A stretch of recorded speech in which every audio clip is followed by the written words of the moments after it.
Thank you, President. My question is to Minister Jennings, representing the Premier. On behalf of my constituents in the badly bushfire-affected Northern Victoria electorate, my question is about firefighting. Minister, CFA volunteer brigades continue to be forced to individually fundraise for their own equipment, including essential operational equipment. Even in cases where they happen to be awarded Volunteer Emergency Services Equipment Program grants, they still need to contribute $1 of their own money for every $2 of government funding. Paramedics don't have to, and nor should they, pay for their ambulances and medical devices, and police don't have to pay for their tasers, guns, vehicles and so on and so forth. So why is this the case for CFA firefighters, who have yet again proven in recent weeks how amazing and invaluable they are in saving multiple lives and properties, particularly in regional Victoria? Minister.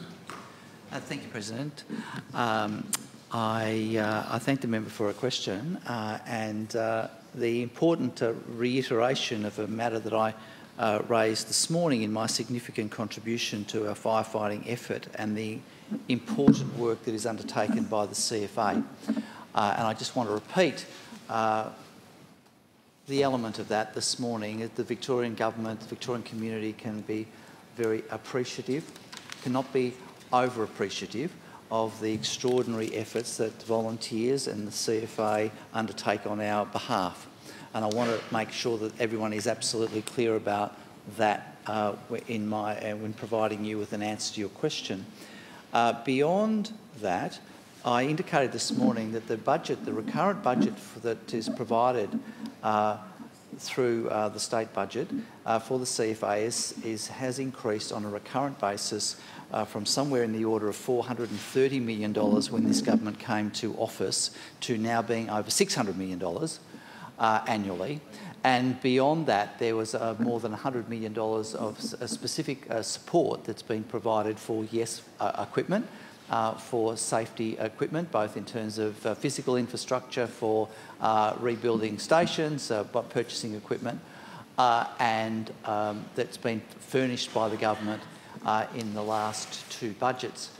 We do understand not only the extraordinary commitment from CFA volunteers and the communities that support them in terms of that effort, that human effort, and the danger that and the risk that they put their lives on the line in relation to keeping our community safe. We do understand that the ethos of volunteerism has actually been cannot be overly relied on in circumstances where there are significant resource allocations. So on reflection, we will have to think of all budget settings, all ways in which we undertake this work.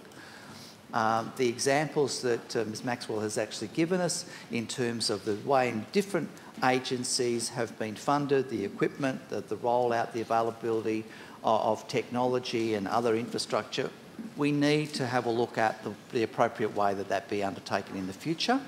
We understand that there is a partnership and many communities are very proud of their fundraising activity as a further demonstration of their commitment to the community and to one another. I would think that the government will reflect on the appropriate way to provide that support and maximise the effort that comes from government, fire services levy and community contribution to make sure that the CFA is viable and supportive of its members into the future. Ms Maxwell, supplementary. Thank you, President. And I thank the Minister for his answer.